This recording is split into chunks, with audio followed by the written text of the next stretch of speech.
bahwa di pramuka itu ada 3 permasalahan pokok. Pramuka itu bukan sesuatu yang hanya sekedar tepuk, nyanyi, gerak, camping 6 hari di perkemahan.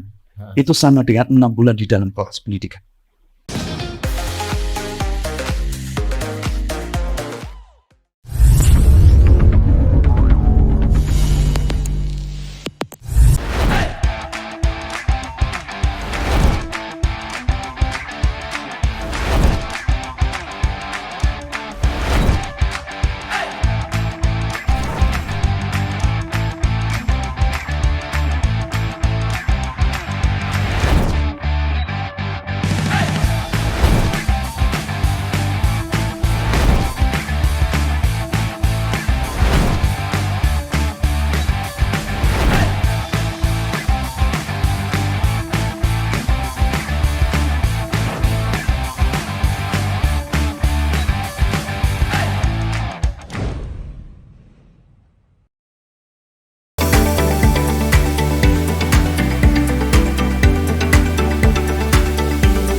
Oke sobat, kita hari ini kedatangan tamu spesial ini, gitu kan.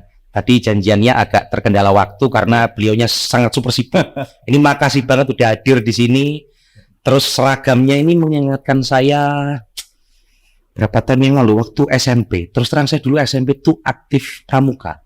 Ini saya manggilnya Kak, Om, Pak, Kakak saja. Kak Wais Hasil. Pramuka. Jadi dulu saya itu SMP mulai kelas 1, 2, 3 aktif. Kan ramu, rakit, terat ya dulu ya. Iya. Jadi kayak kalau angkatan itu ada ininya dulu. Ya, centang, saya 3, terus ada tanda kecakapan. itu. Pakai selempang juga berarti. Iya, sampai nggak cukup saking banyaknya kecakapan. Jadi 2 gitu ya. Iya. Oh enggak, satu. Sampai ada kayak yang paling mahal itu ini, atau ada apa gitu ya, ada kayak emblem apa gitu ya dulu. Nggak tahu ya zaman dulu. Di Kak Wais ini datang ini mengingatkan saya waktu saya sekolah dulu. SMP. Di mana? Saya dulu di Kediri. Oh. Kak Wais. Kabupaten di Kediri. Jadi waktu itu aktif banget saya dulu. OSIS. Kebetulan ketua OSIS. Semisal sama. Saya SMP SMA ketua OSIS. Iya. Ketua OSIS ikut pramuka. Aktif pramuka. Ya. Terus waktu itu di SMP saya belum ada PA, pendidikan PA. Wah, mendaki gunung Salangwar. Jadi aktif banget. SMP itu, malah SMA-nya saya off langsung. Jadi waktu itu, ini sekedar cerita waktu itu kayak yang saya rasakan ini. Kok saya pingin dunia yang agak lain, sedikit berbeda. Jadi akhirnya waktu SMA dulu saya sering sama anak ngeband, jalan-jalan apa kalau zaman sekarang tuh kayak geng motor gitu, klub motor, tapi ya jalan-jalan ke tempat-tempat wisata. Itu dulu tuh gitu. Healing sama touring kalau sekarang. Ya kalau zaman sekarang itu healing touring gitu. Iya. Gimana kabar Kak Wais? Alhamdulillah hari ini sehat di tengah kesibukan. Memang kebetulan hari ini ada kegiatan kepramukaan lomba tingkat 3 di Warcap Sidoarjo di Trawas. Jadi hari ini pembukaannya oleh Ketua Warcap yang kebetulan Pak Wakil Bupati. Jadi barusan selesai juga yang tadi. Ikut ngawal dia. Alhamdulillah ya. Iya. Saya baca di media itu Warcap ya sebutannya. Warcap. Ini udah lama nggak cabang. Waduh, udah lama nggak pramuka ini udah akhir SMP. Warcap cabang Sidoarjo itu di tahun 2023 Mei kemarin itu dapat anugerah Silver Award. Betul. Ya. Dari waktu itu ada lembaga media yang lagi HUT itu ya, memberikan penghargaan ke Sidoarjo. Itu kategorinya apa itu? Kok bisa sampai dapat? Itu satu provinsi atau satu Indonesia? Jatim Public Relation Award itu terbuka untuk umum. Hanya memang ada beberapa bidang. Jadi ada kategori. Kami kebetulan masuk di asosiasi. Di asosiasi itu ada beberapa peserta yang ikut. Dan waktu itu sebetulnya saya menantang diri saya. Di bulan Februari tahun 2022 saya dilantik sebagai Kepala Pusat Informasi Gerakan Pramuka Sidoarjo yang notabene-nya adalah andalan cabang urusan humas. Jadi hal-hal yang berkaitan dengan publikasinya Gerakan Pramuka di Sidoarjo di Kuartir Cabang itu menjadi tanggung jawab kami. Kemudian saya ingin sesuatu yang sedikit berbeda, mengangkat pramuka dari sisi yang lain. Akhirnya saya mencoba untuk mengikuti kompetisi itu. Jadi kami harus membuat sebuah karya tulis begitu dari apa yang sudah kami lakukan 1 tahunan. Kemudian kami bukukan berupa presentasi. Kemudian kami dipanggil, kami harus daftar, kami kirim ke sana, diseleksi, harus dilakukan perombakan macam-macam. Setelah siap kami harus berhadapan dengan 4 orang juri. Jadi dari lembaga pemberitaan itu, CIU-nya, kemudian dari teman-teman Perhumas Surabaya, jadi perkumpulan Humas Surabaya Raya, itu sekretarisnya kalau tidak salah satu wakil dekannya Visip Ubara. Kemudian ketua Perhumas Indonesia dari Jakarta, sama mewakili deputi Kementerian Kementerian Informatika. Jadi kebetulan beliau hybrid, kami dihajar 4 juri itu kayak orang sidang skripsi. Betul, ya, presentasi gitu ya. Kami diberikan waktu lebih dari 10 menit, itu presentasi kurang lebih sekitar 5 menit, yang 5 menitnya pertanyaan. Waktu itu saya sempat saya ditanya satu-satu gitu. Ya. Tapi mereka tidak mau. Kami akan bertanya semuanya, nanti setelah itu jawab gitu.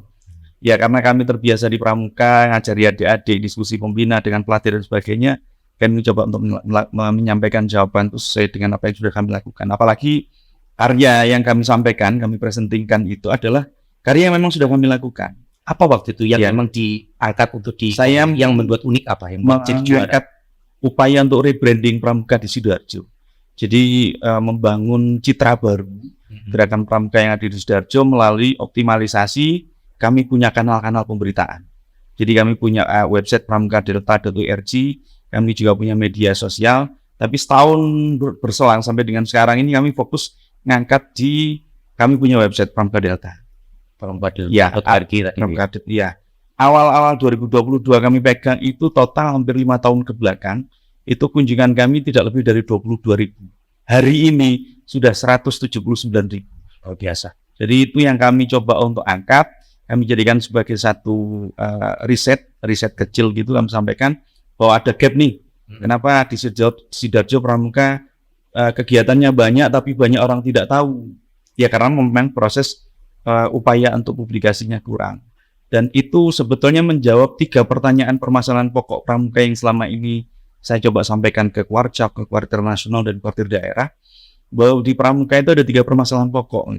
Permasalahan utama yang pertama adalah Scott packaging. Ya, pengemasan kegiatan pramuka itu yang masih harus ditingkatkan kembali. Tidak ala kadarnya, yang penting kegiatan dan sebagainya. Yang kedua adalah Scott promotion. Promosi kita ke masyarakat itu memang masih kurang. Sehingga banyak orang tidak tahu bahwa banyak kegiatan kepramukaan itu yang sebenarnya memiliki nilai jual tinggi terhadap upaya untuk meningkatkan pendidikan karakter anak. Yang ketiga adalah Scott Calvinisme, kebanggaan sempit. Karena lemahnya promosi, publikasi dan sebagainya, akhirnya gugus depan atau pramuka yang ada di pangkalan sekolah-sekolah ini, mereka punya kebanggaan sendiri yang tidak mau mengkolaborasikan dengan yang lain. 3 permasalahan itu menjadi pemikiran saya. Satu-satunya solusi bagi saya waktu itu adalah upayakan untuk membangun publikasi yang luas dengan bangun jaringan sistem citizen journalism yang saya bangun. Kalau konsep yang selama ini biasanya kalau kami sebelumnya itu ada kegiatan, kami datang tim lah ke satu kegiatan, kemudian kita liput. Nah, saya mencoba untuk waktu itu saya rombak total. Saya tidak butuh itu. Karena apa? Satu, saya bekerja di kesibukan pekerjaan saya juga sangat tinggi intensitas kesibukannya. Akhirnya saya mencoba untuk menggunakan sistem citizen journalism itu dengan mencari kontributor sebanyak mungkin melalui gugus depan di sekolah-sekolah itu, di kecamatan-kecamatan atau kuartir ranting. Mereka ada kegiatan apapun saya telepon. Kalau mereka tidak bisa bikin berita, saya bilang kirim data-datanya biar saya bikin beritanya. Asal kirim fotonya. Kemudian kalau mereka tidak bisa lagi, voice note sudah, kirim ke WA saya. Ceritakan kegiatan mulai dari awal sampai akhir apa gitu. Tapi kirim fotonya, biar kami yang menuntaskan menjadi sebuah berita gitu.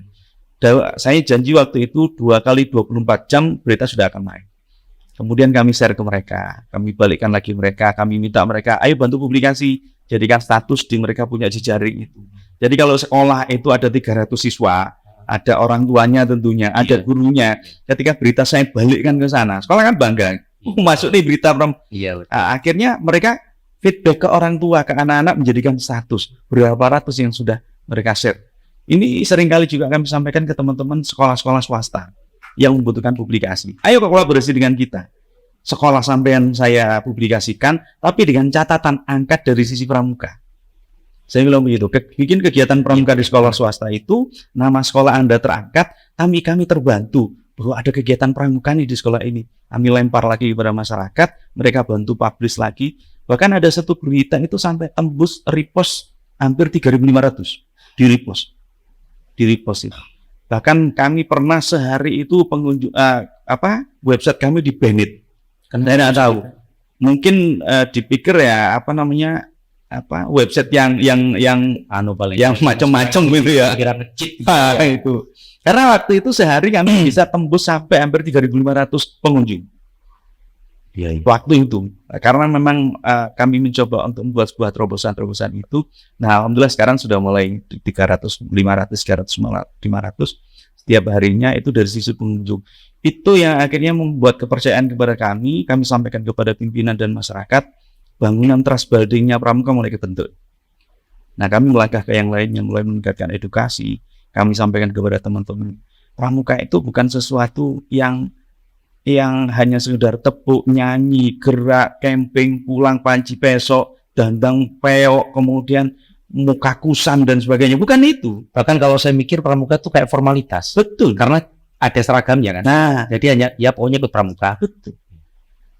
Dari sana kami mencoba untuk melakukan edukasi. Bahkan saya coba menulis beberapa artikel-artikel yang saya sampaikan di website itu. Saya kirim juga ke Kuartir Nasional. Yang saya sampaikan bahwa pramuka itu harusnya adalah habit, scout habit. Sudah harus menjadi kebiasaan. Kita punya 10 dasar dharma, mulai takwa kepada Tuhan Yang Maha Esa sampai suci dalam pikiran, perkataan dan perbuatan. Orang-orang yang suci dalam siapa lagi? Siapa? Orang yang takwa kepada Tuhan Yang Maha Esa itu orang-orang yang tahu bahwa Tuhannya adalah menjadi tempat pelarian masalah apapun. Orang yang suci dalam pikiran, perkataan dan perbuatan, dia tidak mau ngomong bohong. Iya. Apa yang selalu menjaga lisan. Ya. Nah, 10 dasar dharma itu kalau betul-betul dipegangi, maka orang akan menemukan karakteristik yang betul-betul bisa menginspirasi banyak orang. Nah, itu yang ingin kami sampaikan kepada masyarakat secara luas, bahwa pramuka itu adalah habit, kebiasaan, not just uniform. Iya. Tidak hanya sekedar seragam. Dimanapun tempat kami cerita itu. Bahkan ketika kami mendapatkan apresiasi di penghargaan itu silver medal itu, kami satu-satunya yang seragam pramuka. Di antara yang lain datang. Kok silver nggak gold ya? Ya, karena apa yang kami kemas itu ternyata ada yang kurang.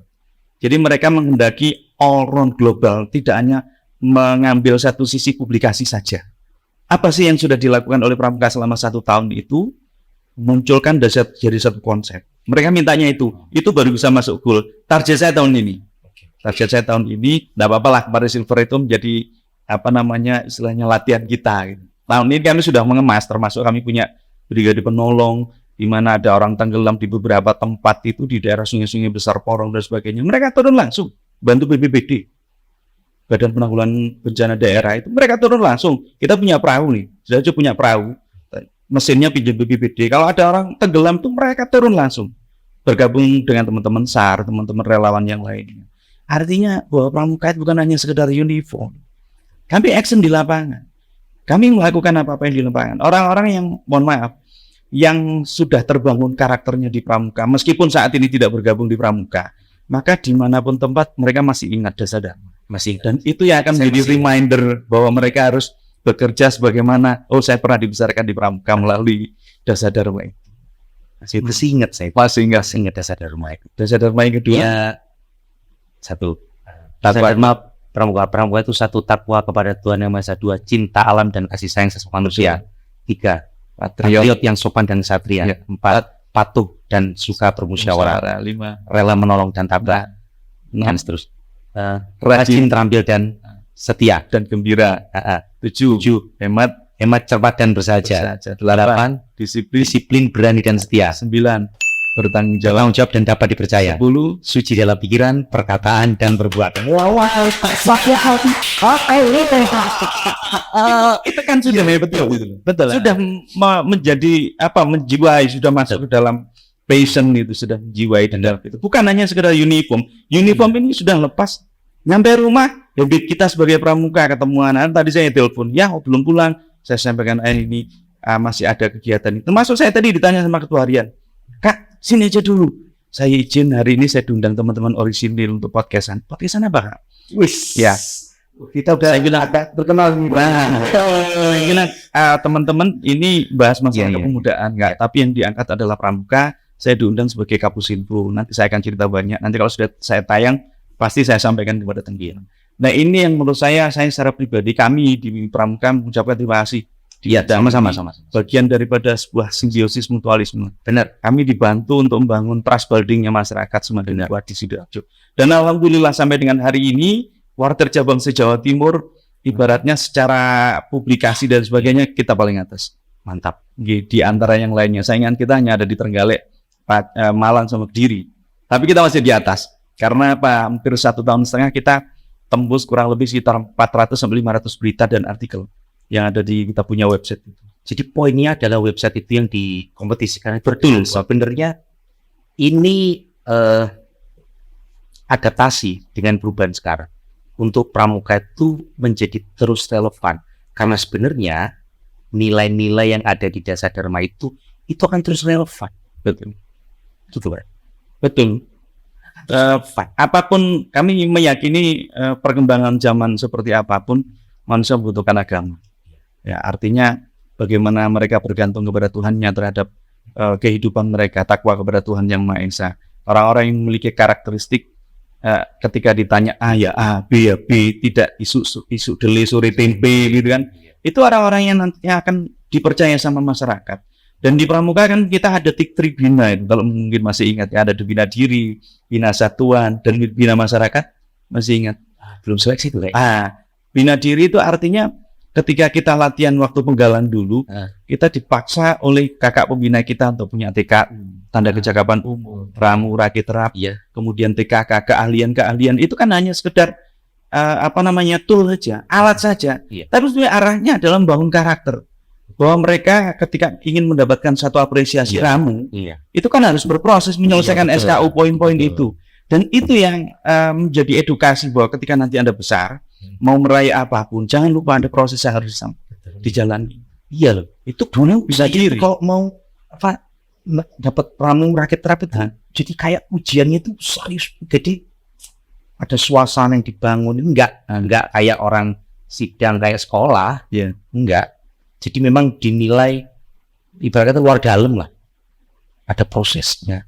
Dan saya dulu waktu sekolah itu Sabtu Minggu kan ekstrakurikuler. Iya, betul. Jadi kayak nggak ada waktu. Betul, libur. Tapi saya happy gitu. Jadi kayak kalau keselin. Kesel ya? Ya kesel. Tapi saya happy ya di sini. Jadi selalu ada. Nggak tahu ya zaman dulu, kalau zaman sekarang kan anak zaman sekarang itu kan sudah sangat lekat dengan gadget kan. Sebetulnya saya melihat, kan saya bina pramuka di Penegak itu hampir 24 tahun, tidak berhenti. Mulai saya lulus SMA tahun 99 sampai sekarang di SMKN 2 Beduran. Dan ada lagi amanah yang saya diminta oleh kepala sekolahnya SMA 1. Tapi ada tim saya, jadi saya tidak sendirian itu. Di SMA Negeri Olahraga itu mulai tahun 2016 juga. Saya ada tim juga di situ. Saya hanya semanor gitu. Saya hanya mengkoordinir aja. Tapi yang lama memang di SMKN 2. Dari dulu saya mengajukan 3 kali pengunduran diri dan diizinkan. Akhirnya saya mencoba untuk merangkul alumni-alumni untuk teamwork di situ. Sehingga ketika saya ada kegiatan di kantor yang tidak bisa saya tinggalkan, saya harus melayani pimpinan, tapi tetap jalan. Karakter-karakter yang saat ini ada dengan zaman-zaman saya jenengan, itu saya tidak jauh beda. Hanya mungkin sentuhan yang sedikit berbeda, adanya noise berupa gadget itu aja. Tapi pada prinsipnya mereka juga sama. Hanya memang agak sedikit berbeda fokus Kalau di zaman-zaman saya jenengan gadget kan belum begitu luar biasa. Kalau saya masa transisi. Masa transisi Saya kan lahir tahun 89 ya. Di generasi tahun 90-an, milenial saya. Jadi saya transisi masuknya gadget, tapi belum canggih. belum. Jadi gadget waktu itu benar-benar alat komunikasi. Hanya komunikasi waktu itu. belum Saya ingat smartphone ya. Belum smartphone. Smartphone. Ya kan? Sekarang smartphone malah digunakan yang nggak smart. Nah, tapi kami mencoba untuk memanfaatkan transformasi digital itu, proses-proses ujian SKU dan sebagainya memanfaatkan. Artinya, ya, ketika teman-teman adik-adik itu pramuka penegak itu mereka tidak bisa ketemu dengan kami, saya juga lagi ada kegiatan luar kota dan sebagainya. Mereka ngirim tugas by WA. Oh, berarti sekarang kalau dulu kan saya ujian kan berhadapan dengan kakak pembina ya, Iya. tes itu. Sekarang itu bisa lewat By WA. Tapi basically-nya sistemnya kami tidak pernah berubah. Contoh, iya. ketika di SKU itu ada mengetahui perkembangan kepribadian berkait dengan penyakit-penyakit degeneratif dan sebagainya. Itu saya tidak izinkan mereka bertanya ke UKS atau ke guru biologinya, enggak. Tapi saya minta mereka cari sumber-sumber tenaga kesehatan yang kompeten. Apakah itu perawat, bidan, dokter praktek umum, puskesmas dan sebagainya, rumah sakit, datangi mereka. Kalau perlu minta surat pengantar dari kami sediakan. Mereka datang, mereka record, mereka catat, dilaporkan ke kami. Proses itu kan sebetulnya tidak pernah bergeser dari yang kami lakukan sebelumnya. Kenapa? Kami sampaikan kepada mereka, yuk berproses, temuin orang baru, tanya kepada ahlinya. Di situ Anda akan menemukan hal yang baru. Anda akan menemukan pencerahan yang baru. Hasilnya report ke kami. Sama dengan ketika saya harus berhadapan begini, tapi mereka sudah berproses. Ketemu dokter, ketemu perawat, ketemu bidan, bagaimana mereka harus ulun-ulun kalau bahasanya orang Jawa, permisi, saya ada tugas begini-begini, menyampaikan pertanyaan-pertanyaan, mereka juga menjawab, dan ada sign, ada stempel resminya dari situ. Itu mereka upload. Bahkan ada yang di video. Kalau saya tidak memaksa mereka harus memvideo, tapi minimal ada bukti, mereka punya resume, ada tanda tangan petugasnya, stempel. Dan setelah itu bisa menjelaskan ke teman-temannya. Siapa teman-temannya yang harus dijelaskan? Adik-adik kelasnya yang harus dibimbing. Ketika kamu nanti ada pada poin SKU ini, syarat kecakapan umum ini, kamu tanyakan ini loh, poin-poin pertanyaan ini. Tapi kamu harus nanya ke ahlinya, orang yang kompeten. Setelah itu reportkan. Hanya memudahkan kita reporting, kita manfaatkan teknologi. Sehingga tidak ada batasan, bahkan ada yang menyelesaikan SKU laksananya. Karena kalau di penegak itu bantara laksana. Kalau di pegalan kan ramu, rakit, terap. Mereka report ke kita. Awalnya mereka tidak begitu tertarik, tapi ketika tahu teman-temannya mulai bergerak ke laksana di sekolah lain, saya juga ingin laksanakan. Ya sudah, selesaikan tugas ini gimana? Penyelesaiannya seperti ini, hubung ini. Contoh, mereka punya harus memiliki pengalaman renang nih. Ya, tidak harus pembina dan pelatih yang menguji. Apa? Maju ke guru olahraga. Kami punya kisi-kisi dari poin pertanyaan itu. Kami bikinkan kisi-kisi. Kisi-kisi itulah yang akan menjadi guidance daripada guru olahraganya. Oh, yang Pak saya tes itu ini. Ada standar KPI-nya lah. Ya, betul itu. Sehingga setelah mereka tes ke guru, ke ahlinya itu, report ke kita. Fotonya, laporan dan sebagainya. Kemudian kita sign lah. Selesai ujian itu. Tapi kamu masih punya tanggung jawab bimbing adik-adik. Ya, ini bagian daripada membangun sebuah jejaring. Agar mereka tidak lost generation. Apalagi kemarin kena COVID itu luar biasa, dampaknya luar biasa. Saya harus latihan by IG Live sama adik-adik. Mereka di rumah sedang pramuka gini, by live IG, saya yang ngobrol dan sebagainya. Tapi memang tidak begitu berdampak. Karena apa? Kita punya metode kepramukaan itu yang salah satunya adalah pendidikan di alam terbuka. Mau tidak mau harus ketemu. Betul. Kalau hanya sekedar seperti ini mungkin akan menginspirasi banyak orang, mengedukasi banyak orang. Tapi ketika ketemu seperti ini, TikTokan ketemu seperti ini, berbeda. Hasilnya pun akan berbeda. Tapi secara bertahap kami mencoba untuk kembali ke metode yang ada. Acuan kami di Undang-Undang nomor 10 tahun 2002, nomor 12 tahun 2010 tentang gerakan pramuka itu yang diturunkan di ADART yang tahun 2018-2019 itu menjadi pegangan kami. Kalau di penegak kami ada acuan juga tentang Paul McBean, tegak degar dan sebagainya. Kita coba ramu itu. Hanya memang tantangannya luar biasa. Kami coba membangun itu tidak hanya trust building, community trust building, membangun kepercayaan masyarakat itu tidak hanya orang tua bagi kami, sekolah. Karena banyak sekolah itu yang mengambil kebijakan yang kadang-kadang tidak selaras dengan kebijakannya pramuka. Kemah tidak boleh di luar, kemah di sekolah, kemah di dalam kelas, karena mereka tidak tahu poinnya. Karena yang saya tangkap Pak Wais, poinnya adalah ini terutama buat orang tua. Apalagi dengan situasi yang seperti ini sekarang, zamannya anak-anak muda yang sudah semua serba digital, serba mudah dimudahkan. Poinnya adalah di pramuka ini kalau sering dengar kata-kata kaderisasi ya, ini beneran kadernya. Jadi ada benar-benar ada transformasi nilai yang transferkan daripada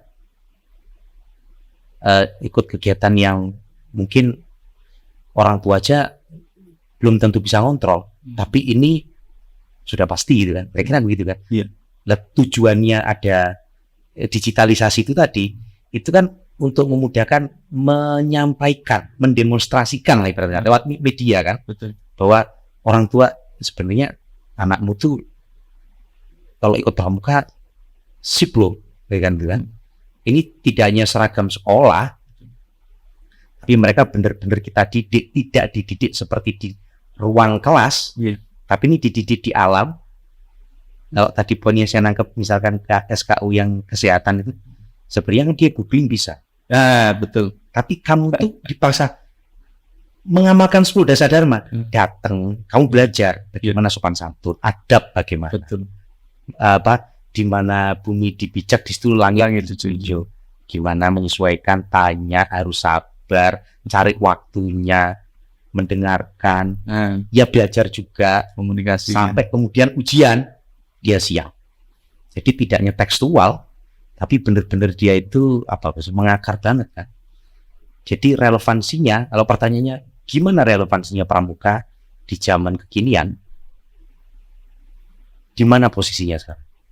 Itu gimana Kak Wais? Secara pendidikan kami memegang erat apa yang disampaikan oleh Baden-Powell. Ada dua konsep yang disampaikan oleh the founding father-nya scouting atau kepramukaan, Baden-Powell, Lord Smith Stephenson Baden-Powell of Chilwell itu, atau yang akrab dipanggil Mbah Baden-Powell katanya. Mbah Baden-Powell.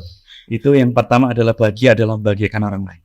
Bahagia adalah membahagiakan orang lain. Itu kan konsepnya, kalau saya sebagai seorang Muslim, konsepnya Nabi Muhammad. Iya. Khairun nas anfa'um linnas. Sebaik-baik manusia adalah yang paling banyak memberikan manfaat kepada sesama. Kan begitu. Yang kedua katanya Baden-Powell di bukunya Offering to Success, mengembar menuju kebahagiaan itu, mengatakan begini, bahwa 6 hari di perkemahan itu sama dengan 6 bulan di dalam kelas pendidikan. Makanya di pramuka ada metode pendidikan di alam terbuka. Kita melihat sekarang bagaimana orang tua, muda dan sebagainya, terutama keluarga, menggemari camping keluarga dan sebagainya. Sekarang tempat-tempat wisata untuk ngecamp dan sebagainya Sabtu Minggu menjamu. Pramuka sudah dari dulu. Iya. Sangat sudah dari dulu. Betul. 18 sekian Baden-Powell sepulang dari Afrika itu mengumpulkan anak-anak muda dari Inggris dibawa ke Pulau Bronsi untuk berkemah selama 14 hari. Itu ya salah satunya untuk pendidikan karakter. Nah, hanya memang kelemahan kita di pramuka itu adalah promosi, publikasi kegiatan itu tidak dikemas dengan bagus. Iya, betul. Sehingga posisi kita ini akhirnya serba salah. Diakui atau tidak, ketika orang mendengar pramuka itu pasti kalau enggak tepuk pramuka, nyanyi baris berbaris. Iya, tali temali. Betul. Saya ini ketika pernah ada kegiatan adik-adik saya di satu tempat yang saya tadi bilang di Pacet Nogosari yang tahun 2016 itu saya inisiasi untuk bangun wisata. Jadi ceritanya ada teman saya karib rumahnya situ, pada tahun 98 itu saya sudah ke situ. Saya bilang waktu itu 98, waktu itu saya naik motor sepeda prima miliknya teman karib saya. Itu di rumahnya di bawahnya pondoknya Yai Asep Amanatul Ummah itu. Saya bilang 98, saya bilang, "Mas, tempat ini nanti akan menjadi wisata besar." "Oh, sakit Mas." Saya tunggu aja. Ternyata 2016 saya yang menginisiasi. Sampai muncul macam-macam dan sebagainya. Saya dari kantong pribadi waktu itu, habis lumayan banyak. Cuman saya pungkas ketika saya ada kegiatan, saya arahkan ke situ. Saya sebenarnya waktu itu berpikir sederhana, saya seorang pembina di gugus depan.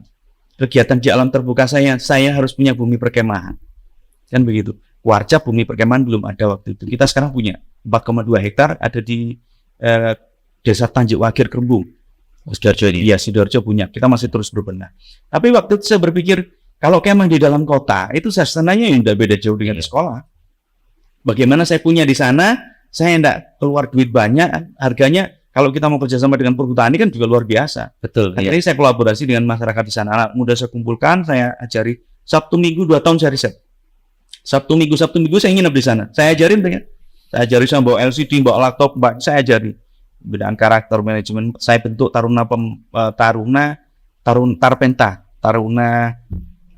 petugas wisata istilahnya. Itu saya bangun mereka. Jadi kalau ada tamu mereka harus melayani. Sampai air terjun yang ada di sana itu yang awalnya namanya tidak itu saya yang merubah semua. Jadi dulu air terjunnya di Pondok Panggapulo itu namanya air terjun Gerenjengan.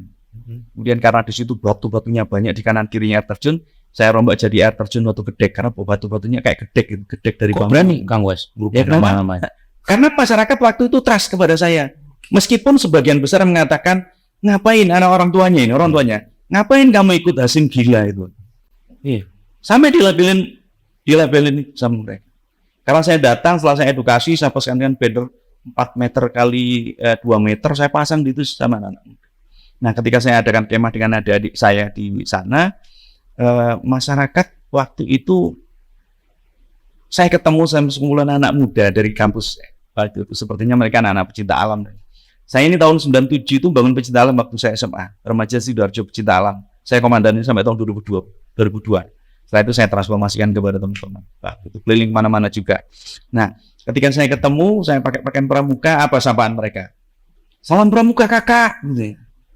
Ya, pinjam HP-nya kakak. Ini bahasa, mohon maaf, bahasanya bahasa sana, bahasa teman-teman timur. Okay. Ya, salam pramuka kakak gitu ya. Nah. Kemudian saya pinjam HP-nya kakak gitu. Saya hanya diam senyum saja. Karena saya pikir mereka tidak tahu. Kenapa saya bilang mereka tidak tahu? Ya karena yang mereka tahu adalah selama ini pramuka seperti itu. Iya, tapi saya tidak seperti itu. Saya sudah banyak dibesarkan oleh pramuka. Saya bisa seperti sekarang, saya bisa bantu masyarakat di 3 tempat di Nogosari itu. Kemudian di Gumeng saya juga lagi mengembangkan. Kebetulan saya juga di sana punya lahan 2,7 untuk pengembangan pertanian, termasuk di tempat saya di Banyuwangi sana. Itu saya lakukan memang karena karakteristik saya bilang tadi tribina itu, bina diri, bina satuan kan mau tidak mau di pramuka dibentuk kelompok. Ada regu, ada ketua regu. Akhirnya saya menjadi ketua OSIS dan sebagainya. Itu salah satu didikan di sana. Nah, yang kurang selama ini di pramuka adalah bina masyarakat.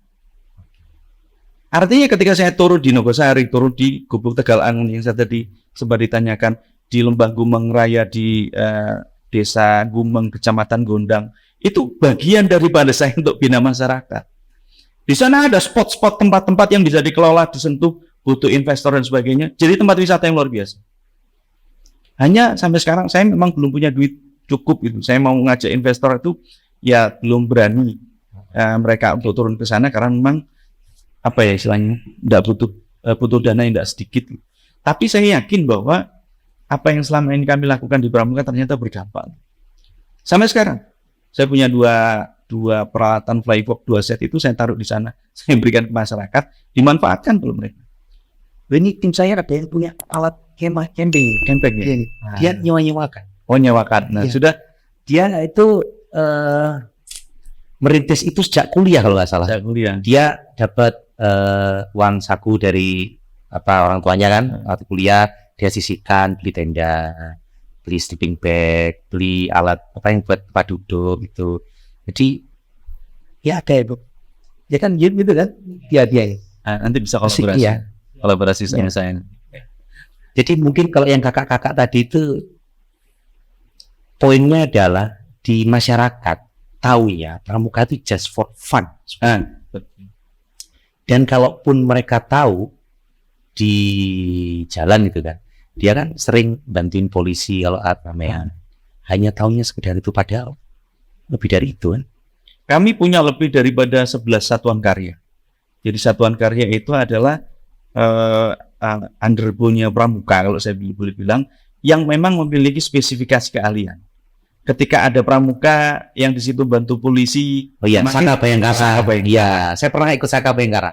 Sedikit, habis itu saya kuliah. Itu SMA. Oh, saya itu lagi pengen ke dunia baru tadi.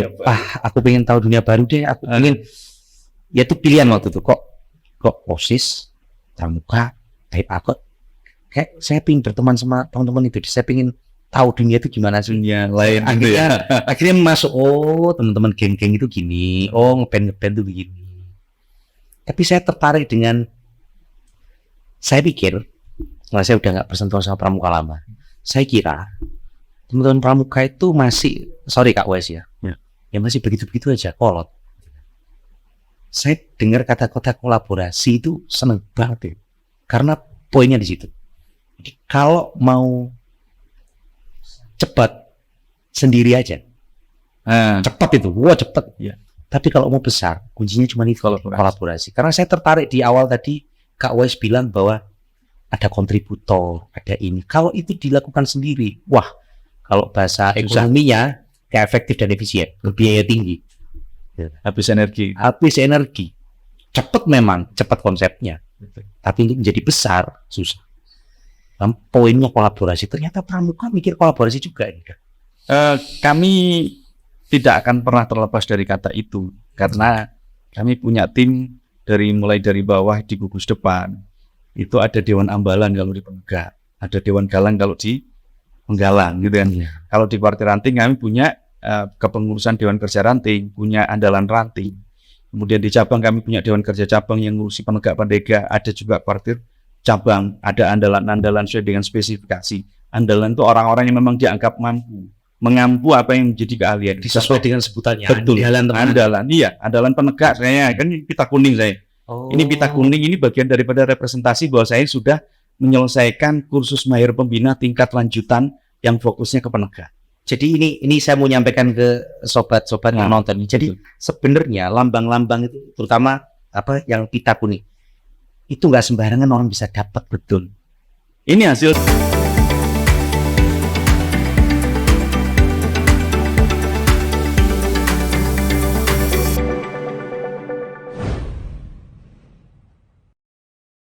penegak. Kemudian saya harus mengikuti kursus mahir dasar sebagai seorang pembina, SIM-nya dasar pembina. Setelah itu penjurusan, mau kemana nih?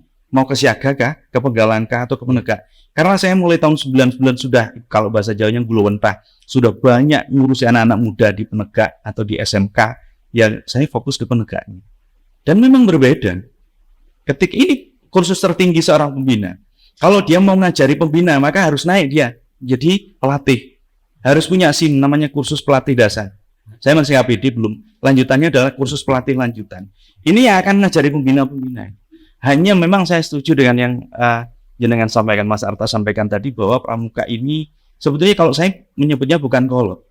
Ya karena ada 3 permasalahan pokok tadi yang belum pernah tersentuh. Betul. Ya. Dan itu tidak pernah ada yang mikirkan.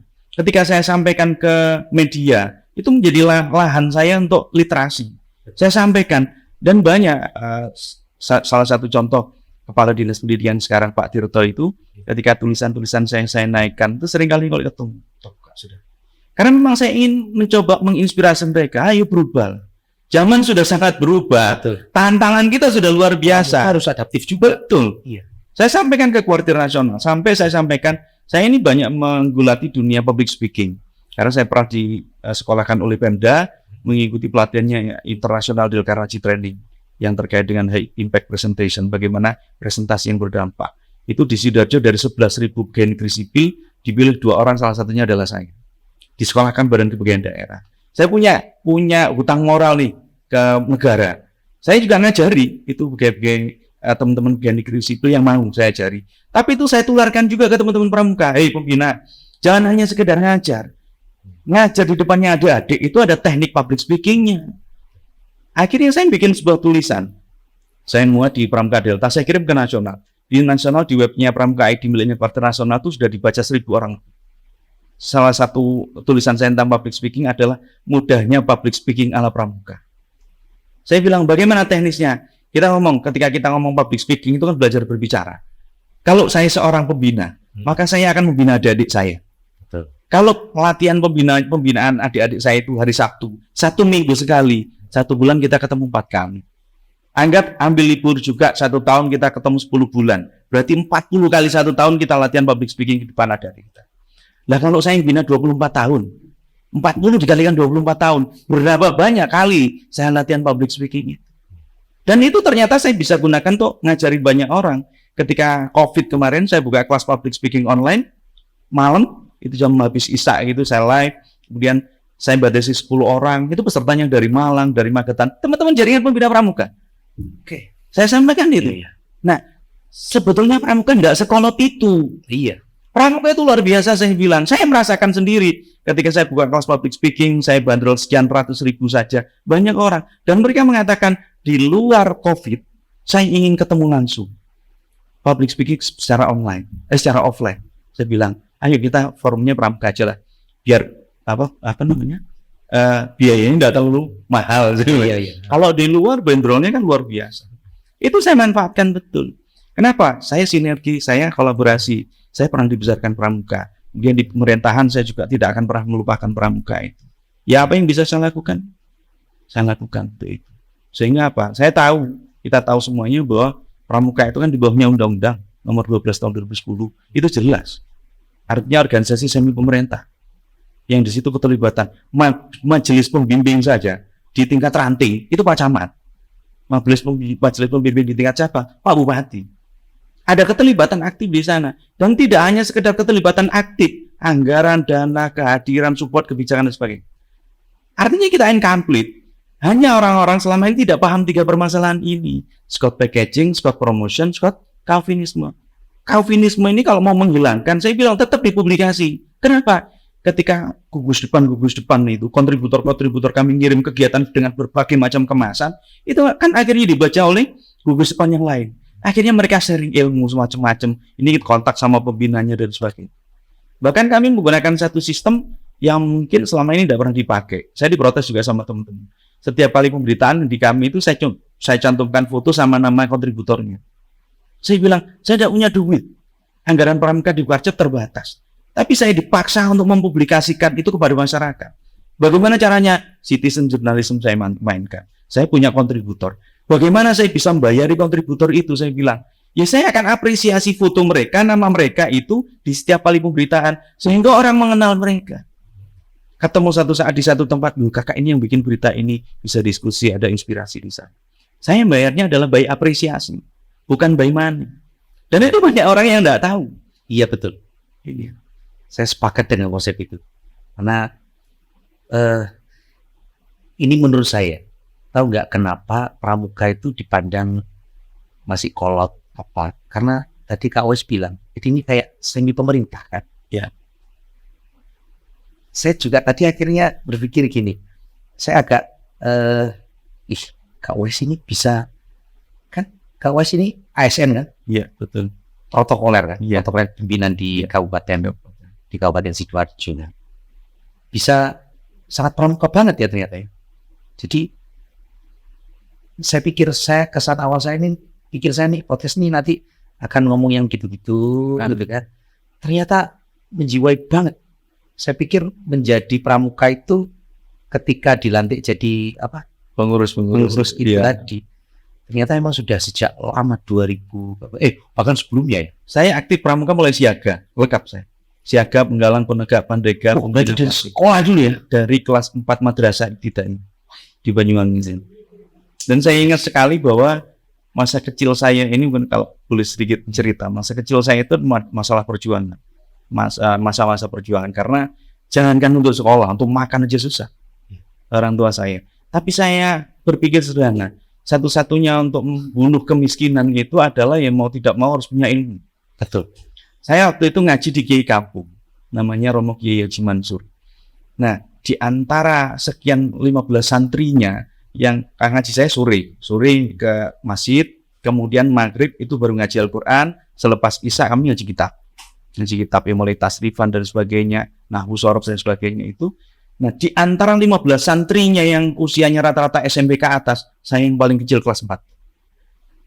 Saya waktu itu kalau mboten saged, ya wis melo Yai saya. Dan yai saya itu tidak pernah marah sama sekali, tidak pernah. Mukul nyubit tidak pernah.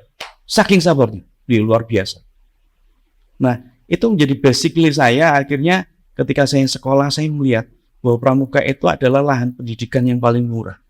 Tapi tidak murahan saya bilang. Sehingga ketika waktu itu latihan pramukanya hari Jumat siang habis Jumatan. Mestinya latihan pramukanya jam 1:30, 2. Saya 1:30 sudah datang di sekolah. Paling awal udah ada orang. Dan biasanya waktu itu saya masih menjadi hal yang sangat membekas. Saya nggak punya hasduk. Ini hasduk. Nggak punya saya. Hasduk itu pinjem kakak saya, nanya Pak. Saya juga nggak punya topi baret. Saya pinjam kakaknya, namanya Mas Imam, anaknya Pak D saya. Saya pinjam. Jadi latihan saya pinjam, nanti setelah latihan saya kembalikan. Terus begitu. Suatu saat kakak saya juga ke pramuka karena sekolah di SD. Akhirnya saya tidak pakai hasduk. Saya merengek ke ibu saya untuk membelikan hasduk. Orang tua saya ini TANI, Tani. Oh, iya, pikir apa dah? Itu tadi. Nah, tidak bisa jamnya untuk beli untuk makan susah. Akhirnya saya malah tidak diberikan hasduk, diberikan baret. Jadi kalau maunya pas hasduknya dipakai, itu ternyata berkesan sekali sampai sekarang. Saya menemukan pembina yang betul-betul menginspirasi. Akhirnya terus SMP juga ikut sampai SMA. SMP sebenarnya saya pertama pemimpin Regu Utama. Saya juga ketua OSIS. SMA waktu itu kalau nggak boleh, karena saya ketua OSIS, saya nggak boleh jadi pradana pemimpin Sangga Utama. Saya akhirnya menjadi pemangku adat. Kemudian saya juga aktif di DKR. Di kabupaten saya 2 periode. Tahun 97 hingga tahun 99 saya sekretaris umum Dewan Kerja Cabang Sidoarjo. Jadi yang ngurusi pramuka penegak delegasi Sidoarjo. 99 sampai 2003 saya ketua umumnya. Jadi setelah sekretaris naik ke sana. Saya potong Kak Wes. Jadi saya punya pikiran begini. Saya dari tadi ngamatin ini. Kak Wes itu kan ASN. Yep. Orang pemerintahan ya. Orang pemerintahan itu kalau ngomong kan pasti based on aturan. Tidak mungkin di luar itu. Iya. Ya kan? Di seakan-akan itu kalau di luar itu nanti melanggar. Betul. Ya. Dan memang seperti itu selama ini. Jadi sebenarnya orang SN itu, ini terlepas pramukanya yang ada di diri dan jiwanya Kak Wais itu ya. Kalau dia bisa public speaking itu bagus sih. Saya selalu sampaikan kepada teman-teman saya di kantor bahwa satu langkah keluar dari kantor saya adalah orang yang berpemikiran merdeka. Itu kunci kan? Maksudnya gimana? Artinya jangan pernah melabeli saya dengan apa yang saya lakukan sekarang. Ketika saya sudah keluar satu langkah dari kantor, saya mau ngapain selama itu bermanfaat kepada masyarakat, suki. Saya sampai hari ini juga masih ngajar di beberapa kampus. Jadi di sela-sela ngajar juga? Ngajar di beberapa kampus. Mungkin tidak enak saya kalau saya sebut itu. Ngajar beberapa kampus. 2015 itu pernah ngajar di Surabaya di salah satu sekolah kesehatan juga. Fokus di ISO 9001 sama akreditasi waktu itu. Karena memang waktu sebelum saya di protokol, saya di puskesmas. Saya nangani ISO 9001, Quality Management System. Saya juga nangani akreditasi, di tim sekretarisnya akreditasi. Jadi ilmunya gado-gado. Tapi saya senang di dunia IT. Saya punya lembaga yang main di bidang human resources, SDM, pelatihan-pelatihan berbasis sumber daya manusia. Saya juga senang ngomong di depan orang, outbound dan sebagainya. Saya menjadi hal yang setiap waktu. Ini saya bersyukur juga di Pemkab ini sering memberikan inspirasi ke kepala desa, ke PKK, diminta ke beberapa kepala desa. Dan alhamdulillah match gitu loh. Saya hanya berpikir, saya enggak waktu itu saya sampaikan kepada teman-teman, saya enggak nyari duit di sana karena saya orang pramuka. Ini bukan masalah uniform, tapi masalah way of life. Jadi saya sampaikan ketika itu untuk masyarakat, ya saya akan monggo apa yang bisa saya bantu. Termasuk kami tidak pernah berorientasi profit kecuali ketika kami handle perusahaan-perusahaan untuk training. Jadi kami ngarah ke pondok pesantren, sekolah-sekolah yang memang notabene tidak punya duit, tapi mau kami bantu untuk upgrade. Tapi kadang-kadang kami masuk ke sana juga kami sentuh perantainya gimana di sini gitu, untuk sama-sama membangkitkan yang ada di sana. Saya hanya berpikir sederhana itu, artinya kita boleh untuk menaati aturan itu, tetapi jangan akhirnya aturan itu menjadi pembelenggu kita untuk berkreasi. Nah, itu yang saya menjadi acuan saya itu. Nggak bisa. Artinya apa? Oke lah aturannya A gitu loh.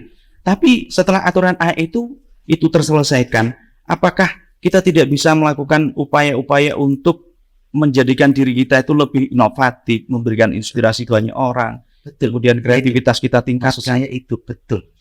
Saya pernah punya pengalaman. Saya lulus kuliah 2012.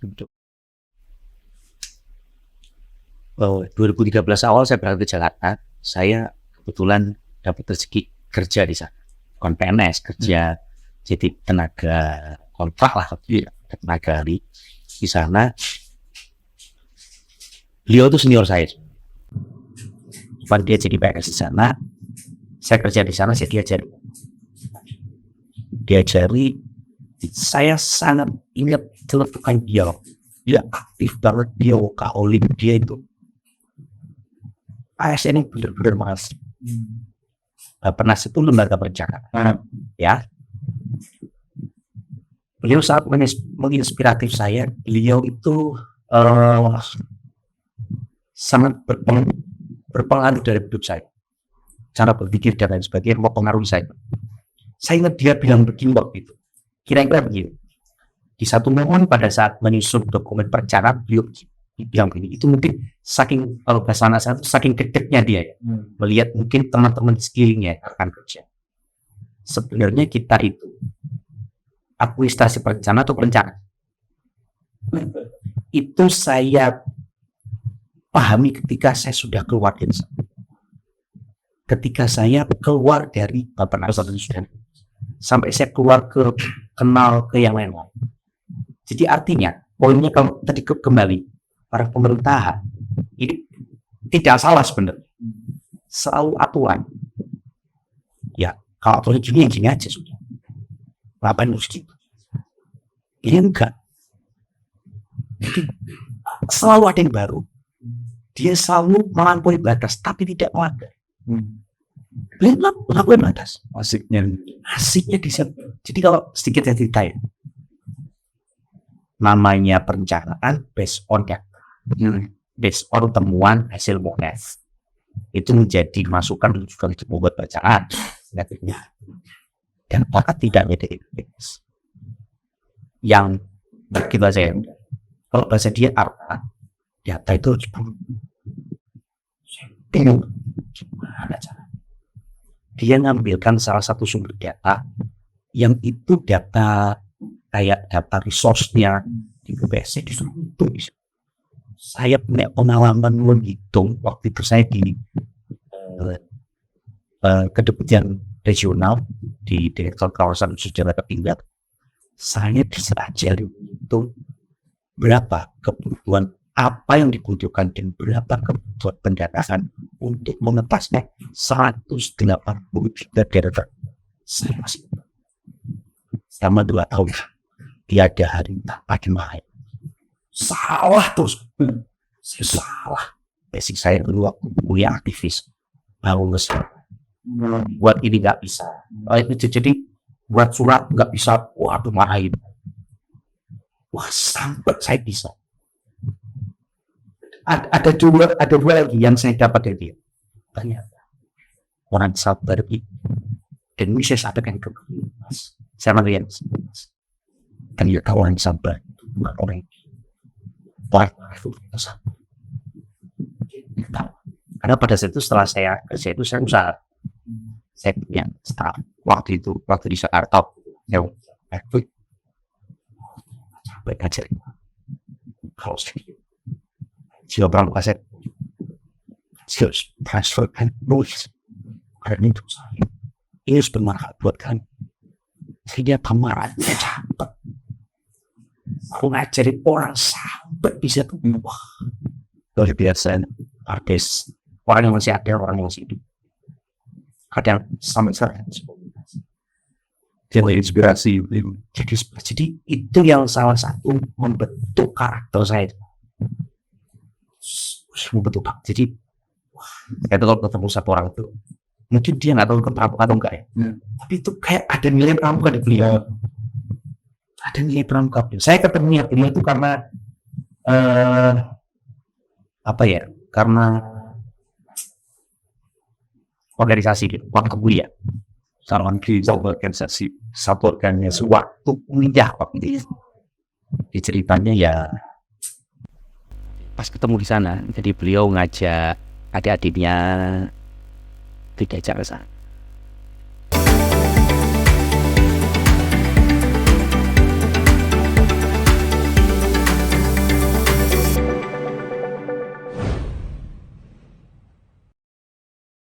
Tapi ngomong-ngomong Kak Wais, saya sempat baca ini ya, CV-nya Kang Wais itu juga punya jiwa entrepreneur.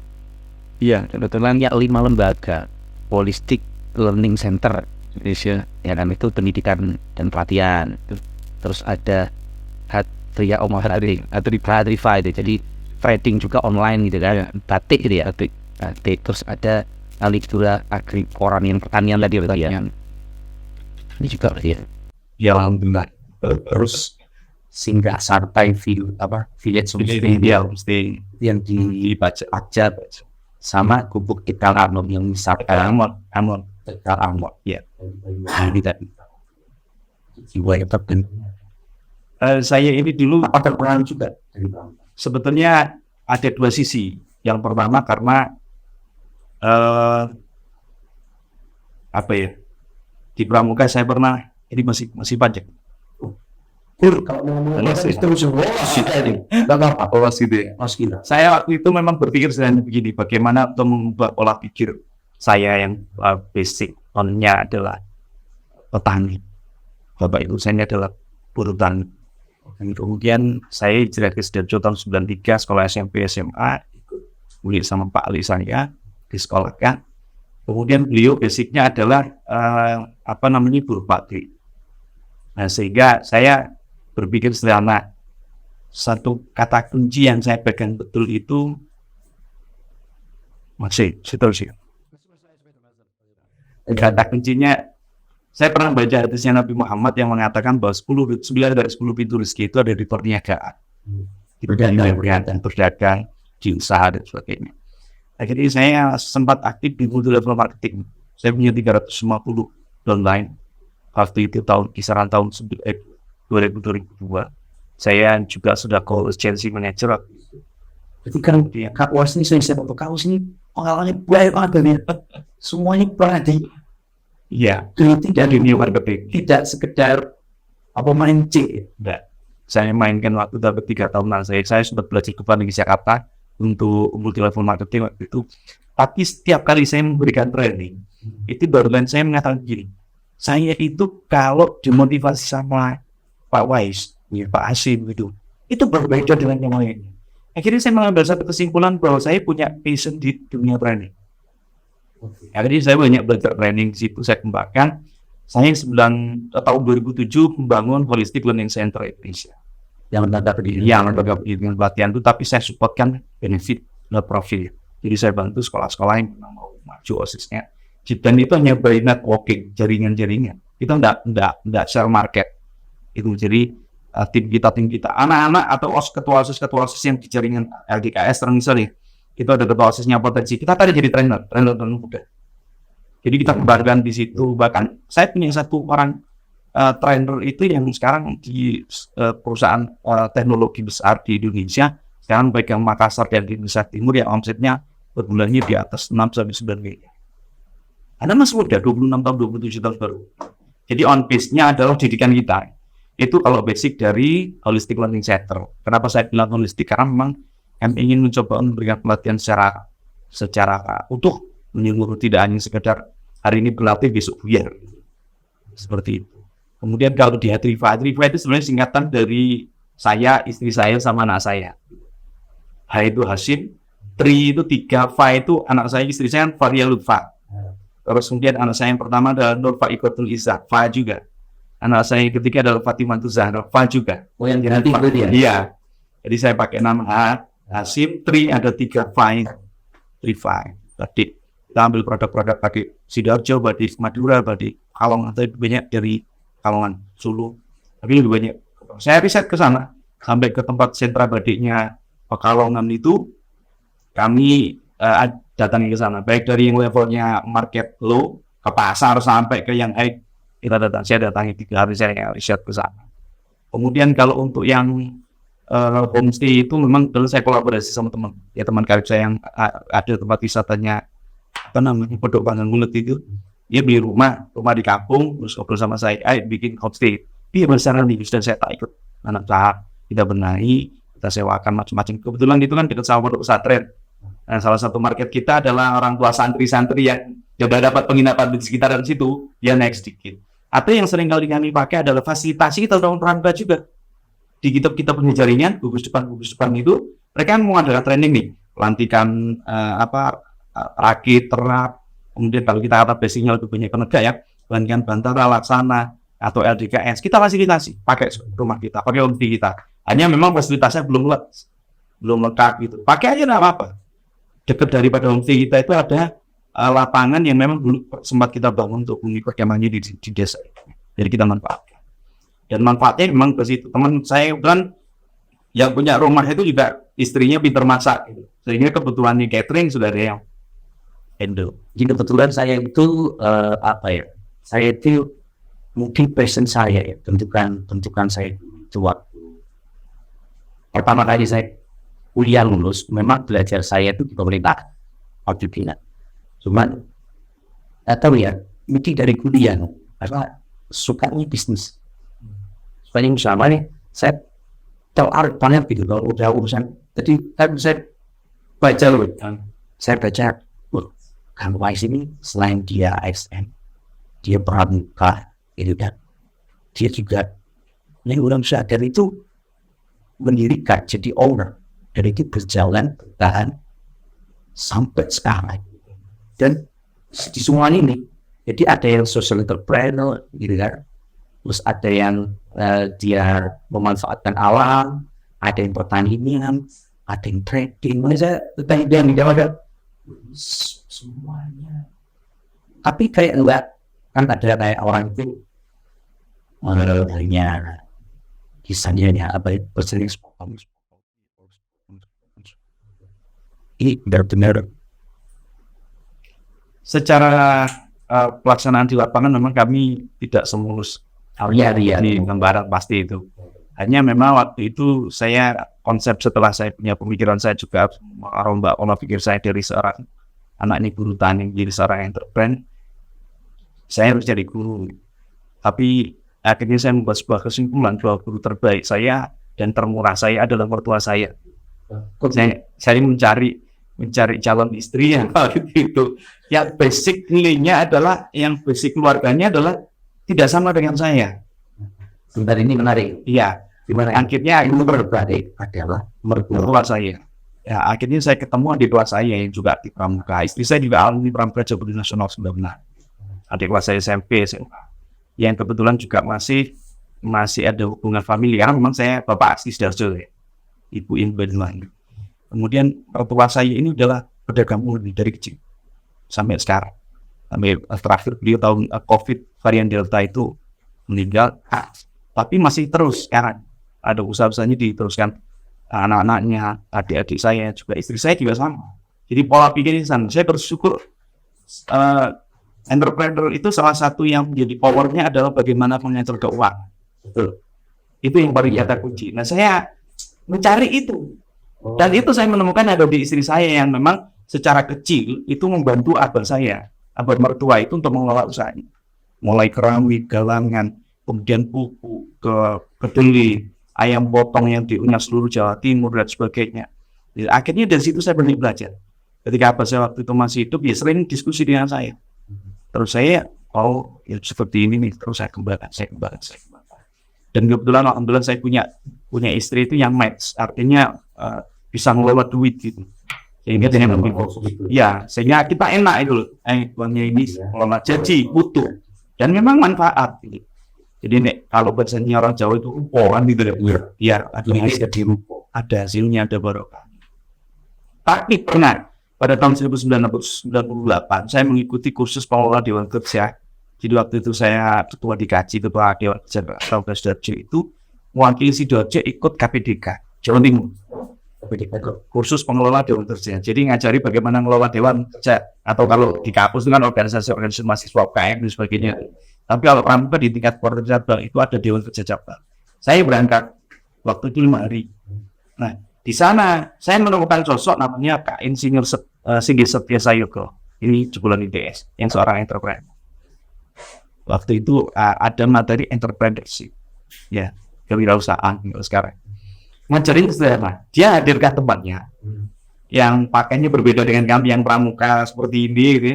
pakaiannya atas putih, bawah itu celana krem, waktu itu sepatu cap, datang cerita tentang wirausaha yang beliau bangun. Ceritanya sederhana, tapi mengenai buat saya. Saya mengawali usaha itu dari sesendok beras. Saya hanya nonton pos sendok beras itu di mana. Jadi begini, setiap kali waktu itu saya belum punya usaha besar sebesar sekarang katanya di waktu itu. Dia punya usaha di bidang logistik besar memang. Nah, mengawalinya setiap kali istrinya itu memasak, itu disuruh ngurangi 1 sendok. Setiap kali masak dikurangi 1 sendok. 1 sendok beras. Betul. 1 sendok beras. Ketika sudah terkumpul, dijual jadi modal. Terus begitu setiap hari. Itu yang menjadi modal saya. Katanya begitu. Akhirnya saya berpikir, kalau uang saku ini saya ajarkan adik-adik saya di Pramuka di entrepreneur, karena di gugus depan kami di SMKN Guguduran yang sampai 24 tahun saya bina itu, fokus saya adalah di gugus depan berbasis entrepreneur. Yang menyetak mereka jadi ya punya pemikiran tentang kewirausahaan lah, minimal mereka bisa mandiri dan sebagainya. Dan memang banyak yang sudah mulai menapai usaha-usahanya. Akhirnya saya sampaikan kepada mereka, kalau dirinya itu dari sesendok beras saja bisa membangun usaha, dan kita dari uang saku yang kita dapatkan dari orang tua atau kita usaha sendiri kita simpan, saya yakin itu bisa menjadi modal. Masalah utamanya hanya satu kemauan, yang kedua adalah kontinuitas, konsistensi itu. Nah, kemauannya ini kan banyak hal, mau berubah, mau berpikir, mau belajar, jatuh dia mau bangkit lagi dan sebagainya. Hal yang seperti itu yang kami juga ajarkan arahnya ke teman-teman Pramuka. Agar apa? Agar bahwa kita tidak hanya melihat Pramuka hanya dari satu sisi di mana uniform kami Pramuka, tapi pemikiran kami tidak Pramuka. Di Pramuka ada kemandirian. Mau tidak mau harus betul-betul bisa diterapkan di sana.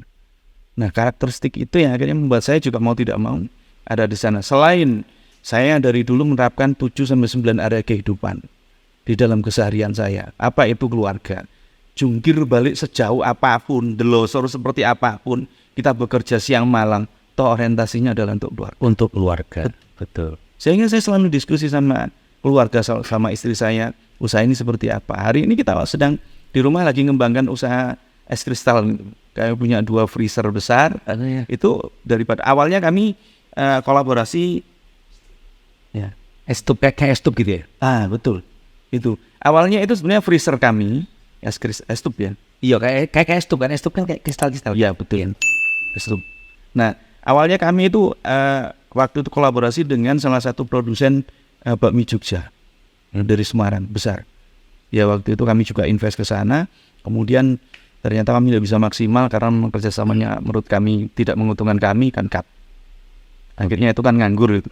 Saya diskusi sama istri saya lah diisi itu. Karena kami juga sudah ada pelanggan di beberapa tempat, itu ada orang jualan es degan, ada jualan es campur di dekat kami itu yang mereka selalu bertanya enggak jualan di es, enggak jualan, enggak, waktu itu enggak jualan es.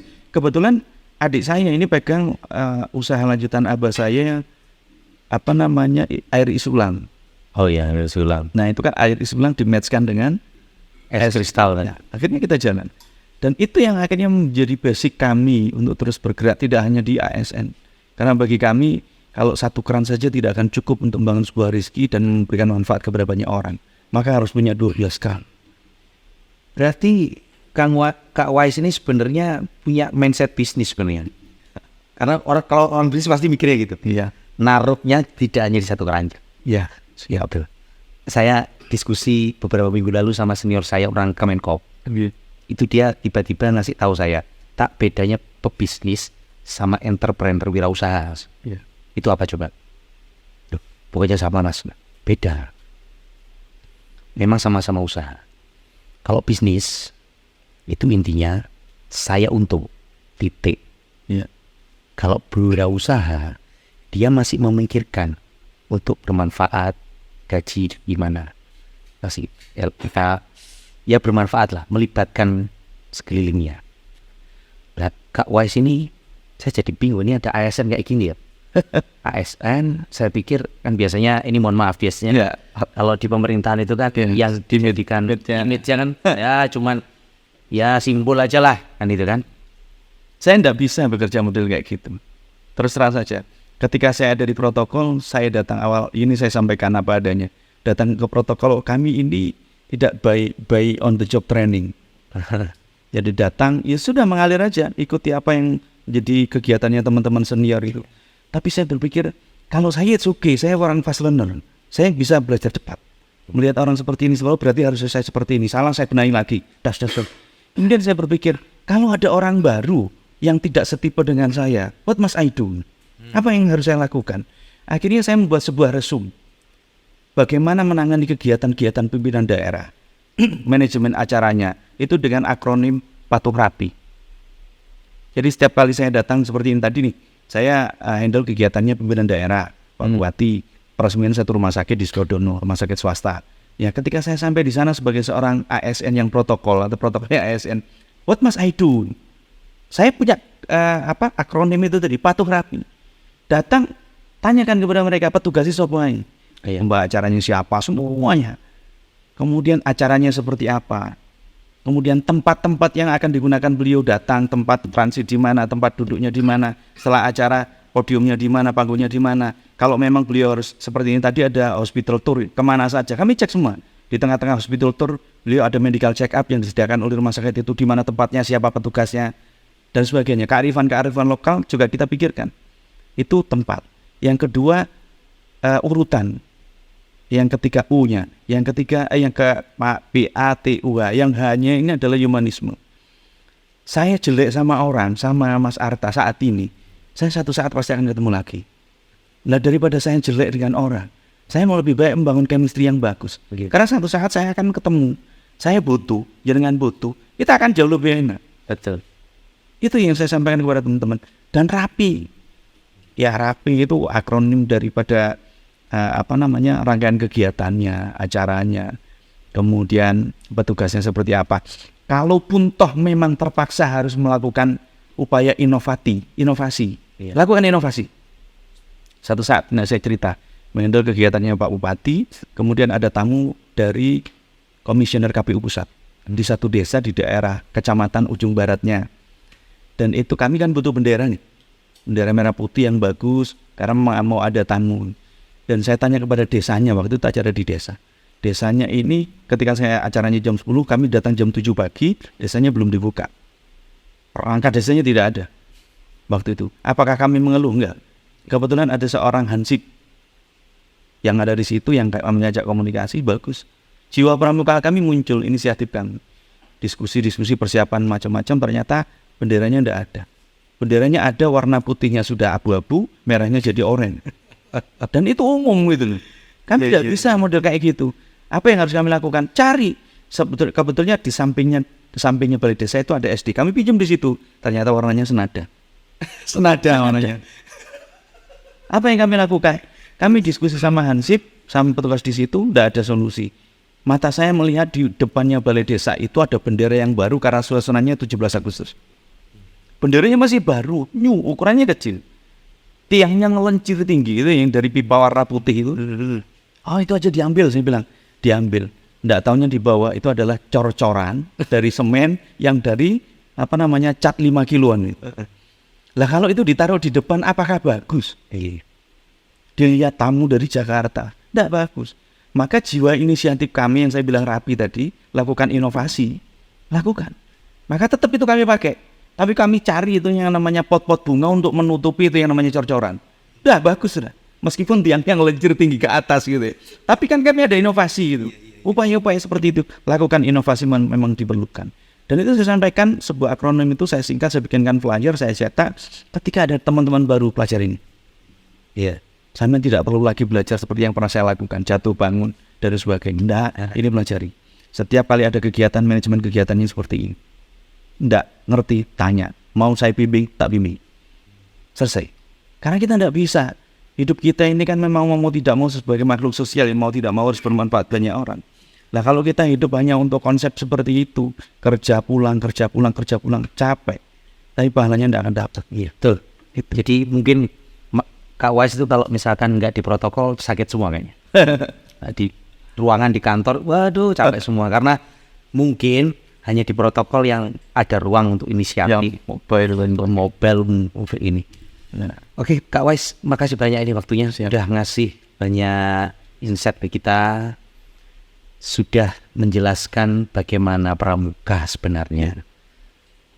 Nilai-nilai yang terkandung di dalamnya sebenarnya sangat mumpuni, apalagi dalam konteks kekinian. Anak mudanya udah bisa dikatakan jauh dari nilai kali ya. Betul. Karena semua itu yang ngajarin bukan orang tuanya lagi, atau waktunya udah terbatas lah. Di mereka lebih banyak dengan gawainya, dengan gadget. Sekali lagi terima kasih sesuai Kak Wais. Mudah-mudahan ini bukan yang pertama dan terakhir. Kak Arta kan. Oh yes, juga Arta. Pramuka kan. Betul, saya pramuka. Tapi pramuka itu ternyata udah mewabah loh, Kak. Iya. Udah kemana-mana, udah masuk ke mall-mall. Kakak itu Pak.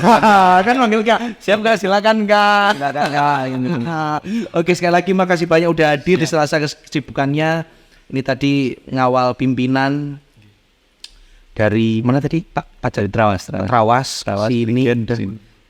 Saya merasa terhormat ini. Saya yang terima kasih karena sudah berikan kesempatan untuk menyampaikan apa yang saya perlu sampaikan. Ya. Kami terima kasih juga kepada teman-teman Orisinil ini. Ya. Karena bantuannya membangun kepercayaan kepada masyarakat melalui Gerakan Pramuka. Siap, top. Salam Pramuka. Salam Pramuka. Tepuk Pramuka. Mantap ya. Oke, sekian teman sobat Ori, ngobrol saya dengan Kak Wais. Saya pamit. Bye bye.